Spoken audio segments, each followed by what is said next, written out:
여러분, 지금으로부터 약 1400년 전의 어느 평범한 오후를 상상해보세요. 고구려의 심장부인 평양성 한복판에서 아주 성대한 잔치가 열렸습니다. 맛있는 고기 굽는 냄새와 향긋한 술 향기가 가득했고, 나라를 움직이는 대신들 100여 명이 한자리에 모여 있었죠. 그런데 말입니다. 이 화기애애한 분위기 속에 칼날보다 더 날카로운 살기가 숨어 있었다는 걸 누가 알았을까요? 바로 그날 고구려 역사를 송두리째 바꿔버린 피해 잔치가 시작됩니다. 연개 소문은 자신을 제거하려던 왕과 대신들을 선제 공격하기 위해 이 연회를 직접 기획했는데요. 요즘 말로 하면 일종의 함정 수사가 아니라 함정 파티였던 셈입니다. 술잔이 오가고 웃음소리가 커질 무렵 연개 소문의 신호가 떨어지자마자 병풍 뒤에 숨어있던 무사들이 들이닥쳤습니다. 상상해보세요. 비단 옷을 입은 고위 관료들이 비명을 지르며 쓰러지고 그 화려했던 연회장은 순식간에 아수라장이 되었습니다. 연개 소문은 눈 하나 깜빡하지 않고 그 광경을 지켜봤다고 전해집니다. 심지어 영유왕에게 달려가 그를 시해한 뒤 시신을 토막내어 도랑해버리는 참혹한 결단을 내렸죠. 이것은 단순한 권력욕이었을까요? 아니면 썩어가는 고구려를 살리기 위한 괴물의 선택이었을까요? 지금의 관점에서 보면 정말 충격적인 쿠데타가 아닐 수 없습니다. 여러분, 연개 소문하면 가장 먼저 떠오르는 이미지가 무엇인가요?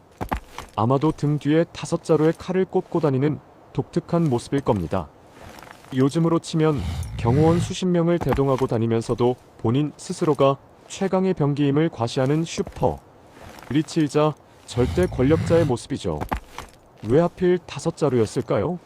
항설에 따르면 그 칼들은 각각의 용도가 달랐다고도 하고 단순히 적들에게 압도적인 공포심을 심어주기 위한 퍼포먼스였다는 이야기도 있습니다. 그런데 더 놀라운 건 그의 행동입니다. 연개 소문은 말을 탈 때 귀족들의 등을 밟고 올라탔다고 해요. 내가 너희들보다 위에 있다라는 것을 시각적으로 아주 명확하게 보여준 것이죠. 요즘 시대에 이런 상사가 있다면 당장 뉴스에 나오고도 남을 갑질 중에 갑질이겠지만 당시 그에게 그것은 고구려의 기계를 세우는 방식이었습니다. 집을 나설 때마다 수많은 군사가 길을 비키라 소리치고 백성들은 감히 고개도 들지 못했습니다. 이런 그의 기행은 단순히 오만함에서 나온 것일까요? 아니면 자신을 노리는 수많은 적들에게 나를 건드리면 죽는다라는 강력한 경고를 보냈던 생존 전략이었을까요? 그런데 말입니다. 이 무시무시한 철혈 통치자에게도 아주 부드럽고 애절한 사랑 이야기가 전해진다는 사실을 알고 계셨나요? 역사서에는 기록되지 않았지만 구전되는 이야기 속 연개 소문은 한 여인을 위해 목숨을 걸었던 로맨티시스트였습니다. 상대는 놀랍게도 적국인 신라의 여인이었다는 설이 있어요. 여러분, 김유신 장군의 누이와 연개 소문이 사랑에 빠졌다는 상상을 해보셨나요? 마치 현대판 로미오와 줄리의 톡은 북한 장교와 남한 여자의 사랑을 다룬 드라마 같은 설정이죠. 연개 소문이 젊은 시절 신라에 잠입했을 때 우연히 만난 그녀와 깊은 사랑에 빠졌고 신분이 들통날 위기 속에서도 그녀를 보기 위해 담을 넘었다는 이야기가 전해집니다. 비록 전쟁터에서는 피도 눈물도 없는 장수였지만 달빛 아래서 연인과 속삭일 때만큼은 그저 사랑에 서툰 청년이었을지도 모릅니다. 나라를 구해야 하는 내 어깨가 너무 무겁소 하지만 당신 앞에서는 그저 한 남자이고 싶소라는 말을 건네지는 않았을까요? 이룰 수 없는 사랑이었기에 그 끝은 더욱 비극적이었고 그 아픔이 그를 더욱 독한 정치가로 만들었을지도 모른다는 생각을 하면 가슴 한구석이 아련해집니다.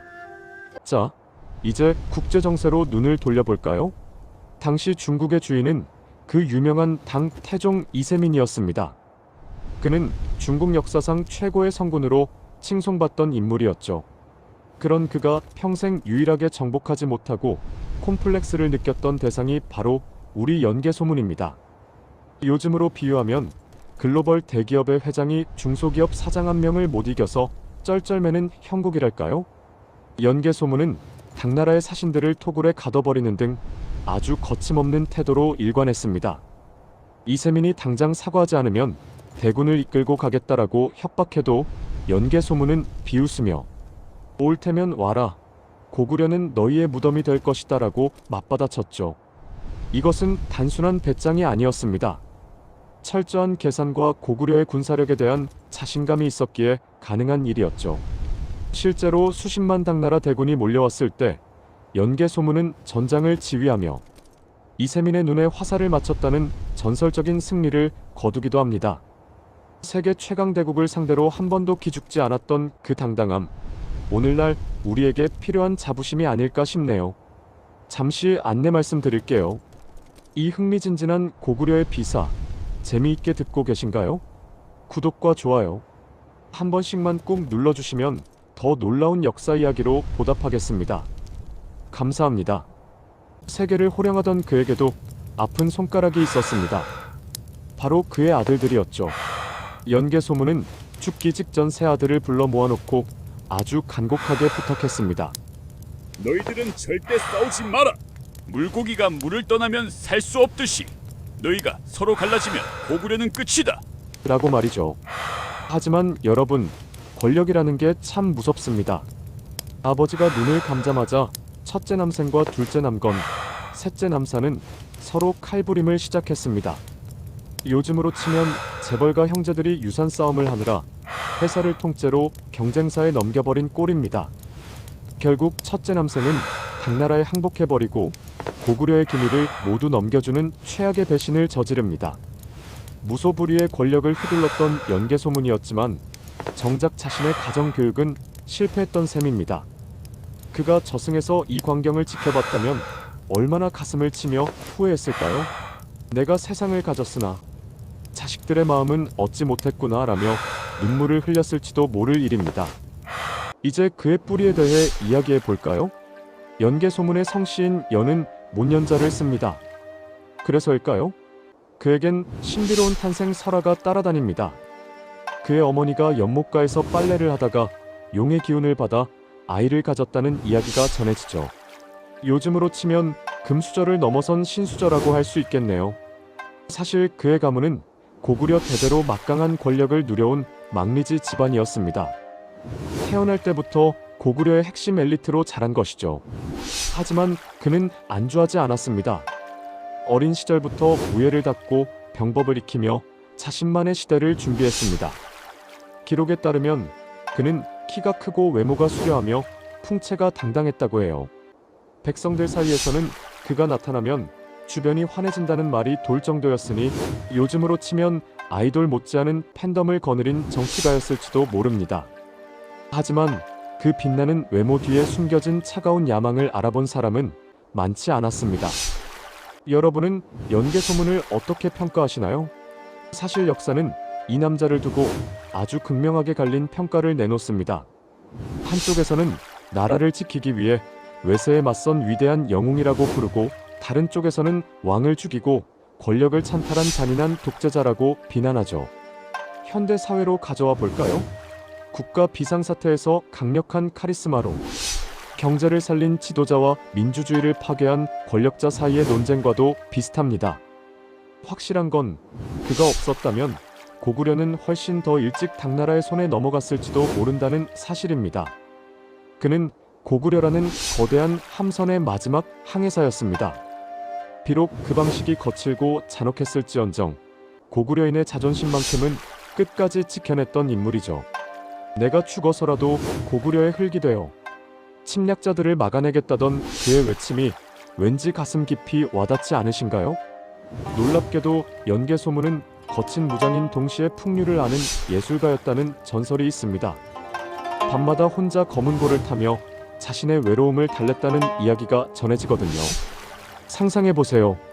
낮에는 수만 명의 군사를 호령하며 피 튀기는 전쟁터를 누비던 남자가 깊은 밤 홀로 앉아 가느다란 줄을 퉁기며 선율에 몸을 맡기는 모습을 말입니다. 그 소리는 때로는 폭풍우처럼 거세고 때로는 봄비처럼 애잔했다고 합니다. 아마도 그는 자신의 손에 묻은 피를 음악으로 씻어내고 싶었던 건 아닐까요? 절대 고독의 자리에서 누구에게도 털어놓지 못한 속마음을 거문고 줄에 실어보냈을지도 모릅니다. 세상 사람들은 나를 괴물이라 부르지만 나 또한 슬픔을 아는 인간일 뿐이다라는 고백이 그 선율 속에 숨어 있었을 것만 같습니다.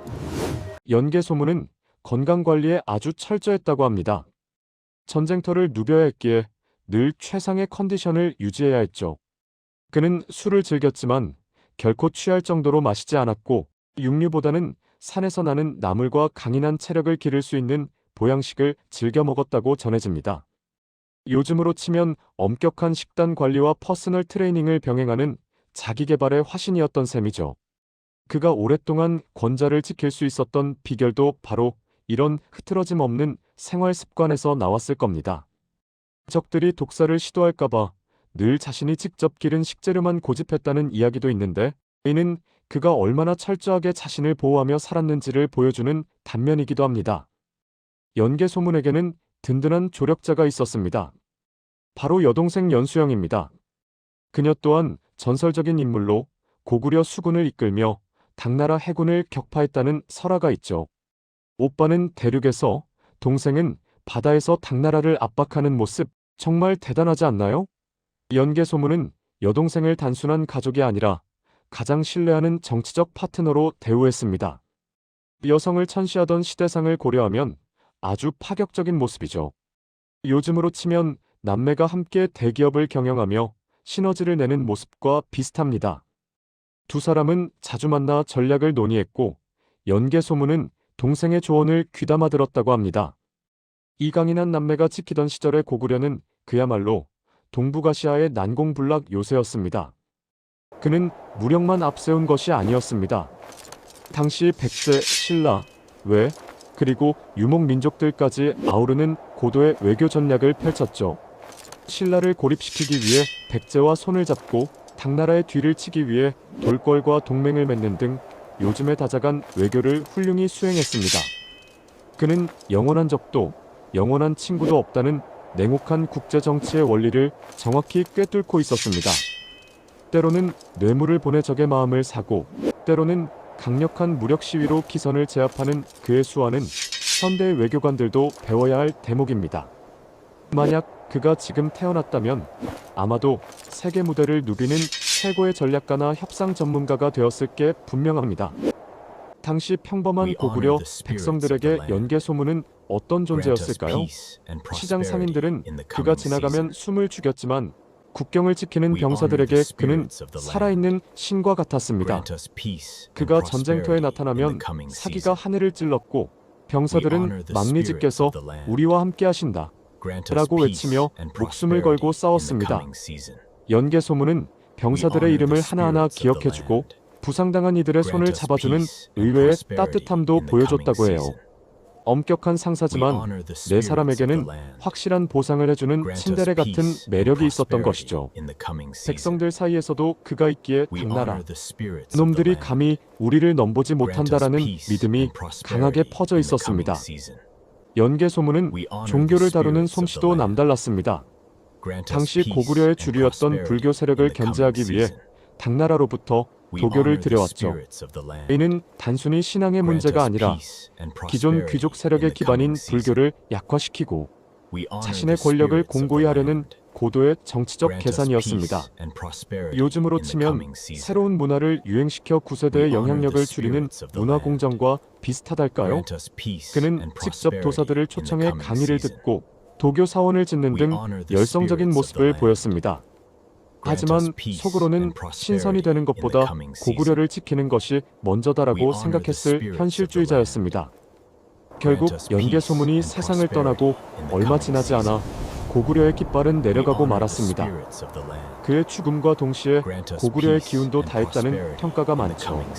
여러분, 한 사람의 존재가 나라의 운명을 이토록 좌우할 수 있다는 게 믿기시나요? 그는 자신의 인생 전부를 고구려라는 나라에 쏟아부었지만 정작 자신이 사라진 뒤의 세상은 준비하지 못했습니다. 너무나 강력한 태양이었기에 그늘이 깊었던 것일까요? 연개 소문은 우리에게 묻습니다. 당신은 무엇을 위해 당신의 모든 것을 걸고 있는가? 그리고 당신이 떠난 자리에는 무엇이 남을 것인가? 라고 말이죠. 오늘 우리는 1400년 전의 거인 연개 소문을 만나보았습니다. 5자루의 칼을 찬 채 말등을 밟고 일어섰던 오만한 천재. 적국의 여인을 사랑했던 고독한 남자, 그리고 자식들의 배신에 눈물 지었을 아버지까지. 그의 삶은 한편의 대서사실 그 자체였습니다. 역사는 그를 승리자로 기록하지 않았지만 우리 민족의 가슴 속에는 영원히 꺾이지 않는 고구려의 자부심으로 남아 있습니다. 오늘 밤 하늘을 바라보며 저 멀리 만주 벌판을 호령하던 그의 기계를 한 번쯤 떠올려 보시는 건 어떨까요? 거칠지만 뜨거웠던 그 남자의 인생이 여러분의 일상의 작은 불꽃이 되기를 바랍니다.